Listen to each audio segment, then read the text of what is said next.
আজ আমি বানাবো চিংড়ি পটল। তো চলো রেসিপিটা তোমাদের সাথে শেয়ার করি। তো আমরা এখানে চিংড়ি মাছটা কেটে ধুয়ে নিয়েছি, এখানে আমি পটলটা ভাজছি, আলুটাও কেটে নিয়েছি, আমি সব কিছু কেটে রেডি করে রেখে দিয়েছি যাতে ভিডিওটা না লং হয়। তো আমার এখানে পটলটা ভাজা হয়ে গেছে, এখানে আমি সাদা জিরে তেজপাতা দিয়ে দেবো তেলে, দিয়ে এবার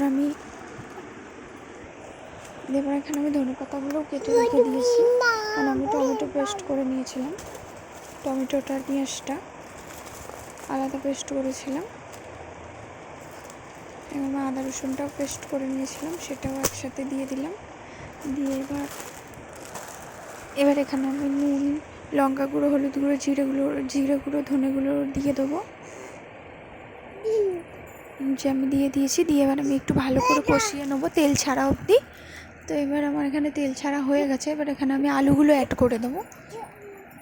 তো এখানে আমার আলুগুলো অ্যাড করা হয়ে গেছে, দিয়ে ভালো করে কষিয়ে নিয়ে আমি চিংড়ি মাছগুলো দিয়ে দিয়েছি এখানে। তো চলো চিংড়ি মাছগুলো কষিয়ে নিয়ে এবার আমি জল দিয়ে দেবো। এখানে আমার জল দিয়ে পটলগুলো দিয়ে দিলাম, দিয়ে আমি এবার চাপা দিয়ে দেবো সেদ্ধ হওয়া অবধি। আর যেখানে আমার রান্নাটা রেডি হয়ে গেছে, এবার আমি দিয়ে দিলাম একটু ধনে পাতা, দিয়ে ভালো করে নাড়িয়ে চাড়িয়ে নিয়ে এবার আমি নামিয়ে নেব। সব ভুলে যাচ্ছি। তো দেখো কত সুন্দর হয়েছে।